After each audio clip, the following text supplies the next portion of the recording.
Hello one and all, welcome to Classics on a Shoestring.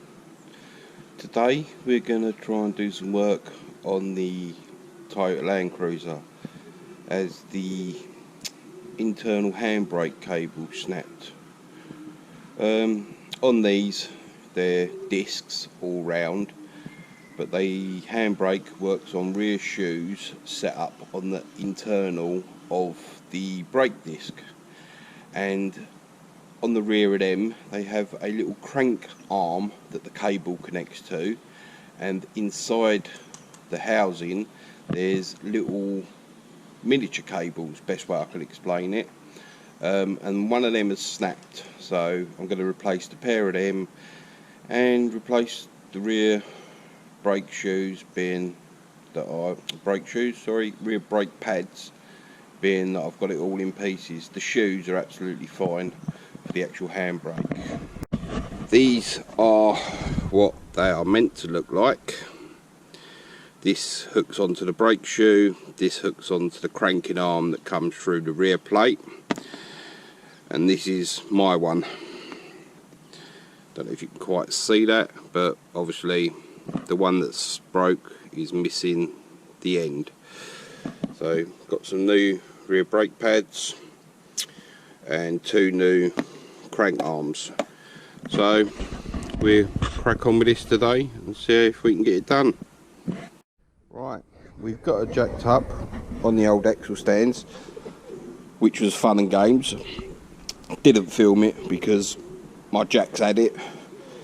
3-ton jack, and it's weeping. It's only 6 months old, so that's got to go back. But she's all jacked up ready. Start stripping it all down, and we go from there. We'll make a start on this side because this is the side that's actually broken. Right, not actually sure how much video you'll get of this because it's quite dark and I haven't really got a big enough tripod. Also, I ain't really got anything to stand the camera on, so I'm going to sort of hook it up to the side and put it on time lapse and see what we pick up.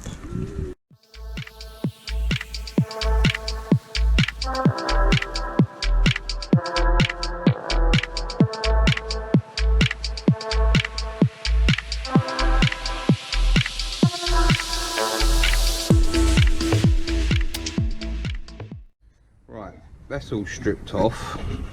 This is the cranking arm for the cable, which then in turn operates a bit in here. So now strip all these brake shoes off and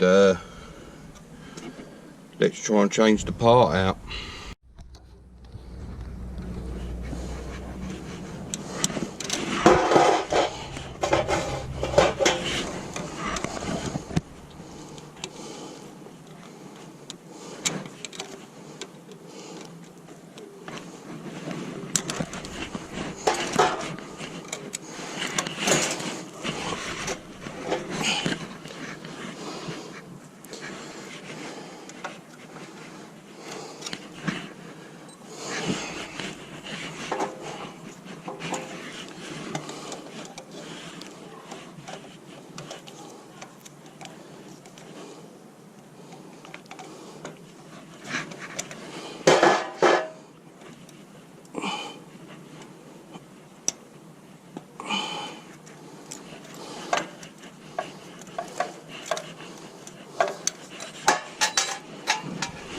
Little retainers are off.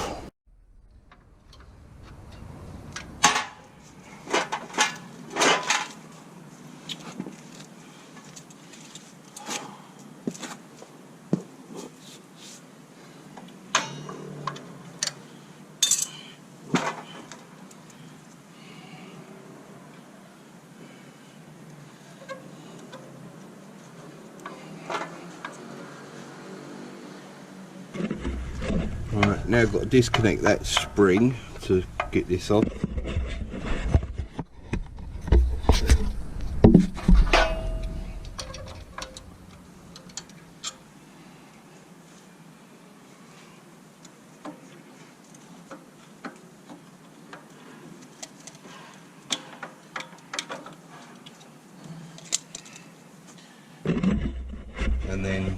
Now I've got to disconnect these two springs, drop it all off so I can get to the back of here to the crank arm, and then sort out reattaching the cable to this.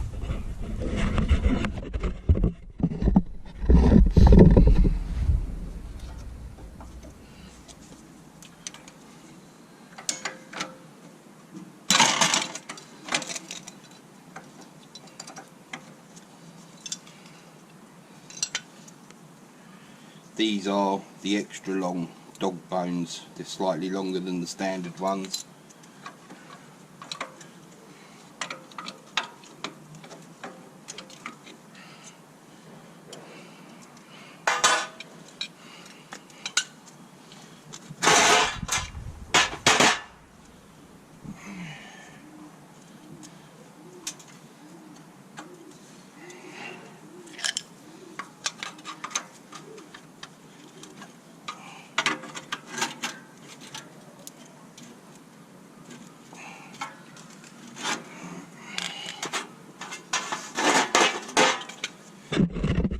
Got to get this bit off of here. I think that's why it's snapped, because that is really tight and seized. So I'm going to give it a clean up and be back in a minute. Right, gave it a little clean up. I've now got to try and get this retaining clip off, get the pin out so I can remove this end and put the new one on, and then reassemble it all. I just can't get the camera in there for you to look at it as I'm doing it, so I'll be back. Right, managed to get this silly horseshoe retaining clip off, which is damaged. It's not right, but now the problem I've got is this actual rod is seized in the arm.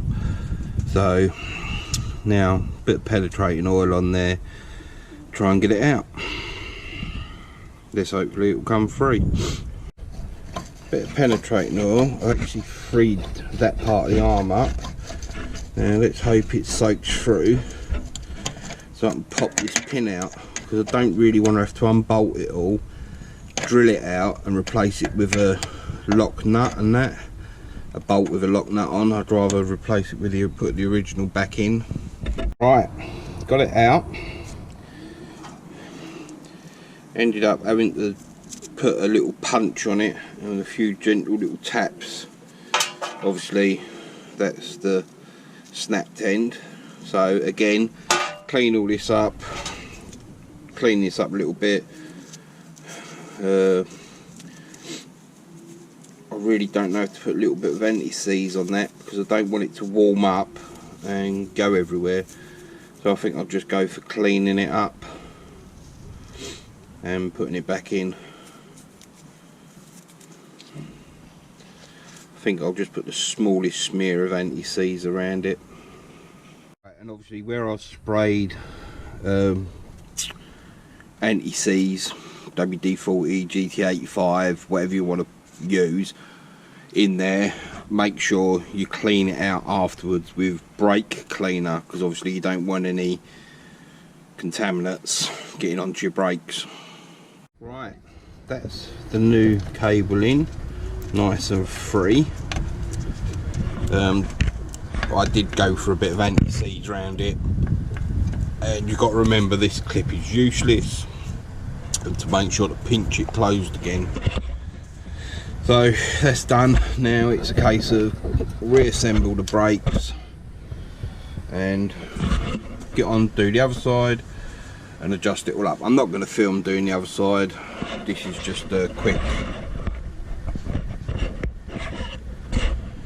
look at what I'm actually doing. It's a bit of a pain in the backside job, but let's give everything a little bit of a clean, put it back together. Right, it's all back together, it's all cleaned up. Now the idea is we'll get the brake drum on and we'll use the little adjuster that's here somewhere, up here, you can see that, and adjust the shoes to the drum. The handbrake cable's totally de-adjusted at the moment. Once I've done that, I'll put the caliper and all that back on, and then I'll get on the other side. I'm not going to film that, it's just being a bit of a pain job. But when you do it, if you do it yourselves, just make a note of where all these little springs go and come from, and literally it's the reverse of taking off whatever you take off. If you're not sure, take photographs and just look back at them, study them, and then you'll work it all back out. Or the other option is take the caliper off the other side, pull the drum off, don't touch it, just look at it, put this one back together, double check it both sides. If it looks right, continue putting it back together, then you can crack on with your other side. The other thing to make a note of, when you put your disc back on, this hole here is so you can put a screwdriver through to adjust the handbrake shoes.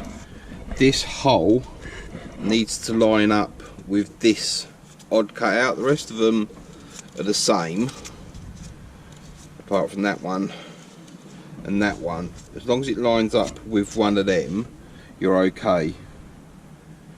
Literally adjusting it is you get the screw, this hole at the bottom, put the screwdriver in, a little bit of feeling around, you can find a set of teeth, and this side is you roll the adjuster up to spread it,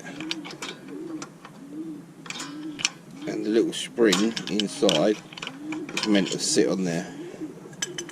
I think I may have usually got the spring on the wrong side, so I'm going to take it off and do it again. Yeah, this spring, like a donut, I've got it in the wrong place. It actually's got to sit behind the shoes. I don't know why I put it there, it's got to go on the back, so I'm going to swap that round. Right, I don't know if you can see, this spring sits around the back, not in the front, but it sits on these little hooks at the back. They're exactly the same at the other side for the spring to sit on.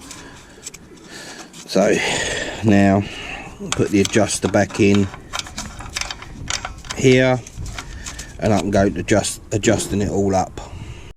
Now we got it back together the right way, and I can get the screwdriver in and on the, if I can find it, on the adjuster. Let's see if we can adjust it up. Trying to do this one-handed ain't very good.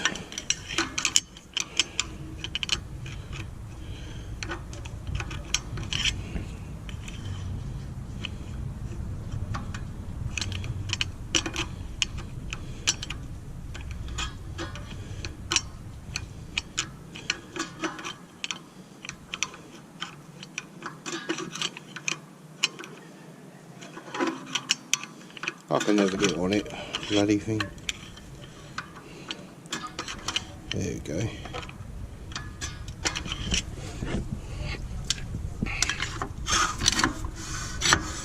Let's just catch it. Now if I pull the lever at the back,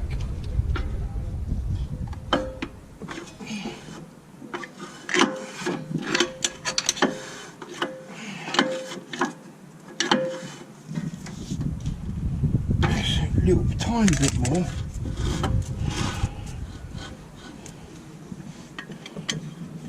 Not sure what you're getting in this, but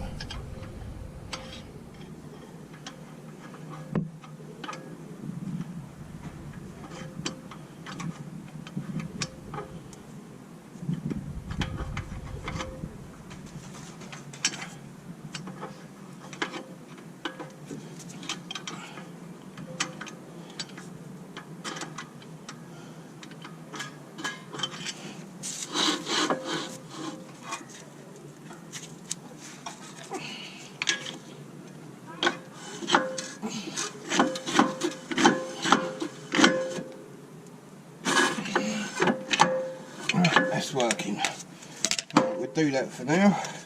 Put the rest of it back together and crack on with the other side.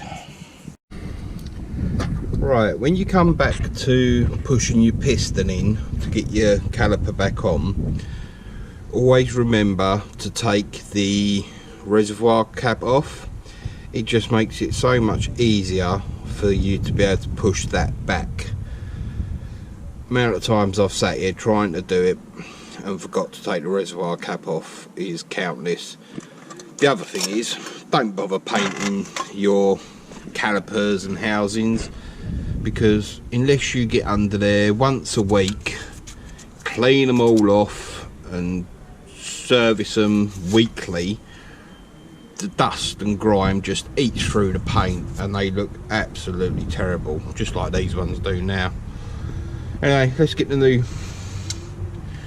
nice new pads in. Like I say, there was a bit of life left on them, but it just weren't worth putting them back in. So let's get the new ones on and put it back together. I always just put a little bit of anti-seize on these because they sit inside the rubbers, and I find personally it helps the rubbers slide up and down easier. So like I say, nearly back together. Right, just to show, I've replaced this side as well. Again, this side was pretty much seized, really not great, you know. Tell by the look at the shape of it, that is knackered. I actually had to heat this one up to get it to pop loose. Obviously you've got to be careful when you heat it up that you don't melt all the oil and all the grease in your bearings and all this housing. I did have a heat mat between here as I done it, but it's a pain in the butt job. Let's crack on and put it back together. And what I never showed you on the other side was this extra cable actually hooks through to activate this arm, and this all tucks round. Oh, bad camera, bad everything here. Sits this side, hence goes through and does it. So like I say, let's get this side back together again. Right, this side is all back together again, cleaned, all done. So get the drum on, adjust it up again, and then sort the handbrake cable out. Right, all back together, both sides are done. Like I say, it moves around. It always got a little bit of drag on going backwards while the wheels ain't on it because it binds, but it moves backwards and forwards. Right, come up in here. I've adjusted up the cable. There's two, I think they're 11mm, no 10mm nuts on here. The cable now, I can get 5 pulls on the handbrake, and these are now lock solid both sides, so it appears to have sorted out the problem. Now I need to get the wheels back on, sort a few other little bits and pieces out. I've pumped the brakes to get the pistons back out, so need to give it a little road test. Well, not a road test, but just put the wheels back on, lower it down and see if the handbrake works. Right, all back together, all back on its wheels. As you know, these things aren't great anyway with their handbrakes, but it comes up 2, 3, 4, 5, 6 at a tug. I have mine coming up that high because it's to do with my handbrake lock going onto the gear stick, but it does hold. It's not going nowhere. handbrake's holding. So hopefully that's it for now. Been a long day, been a bit of a nightmare job, but thank you for watching Classics on a Shoestring. Please like, comment and subscribe. Stay safe everybody.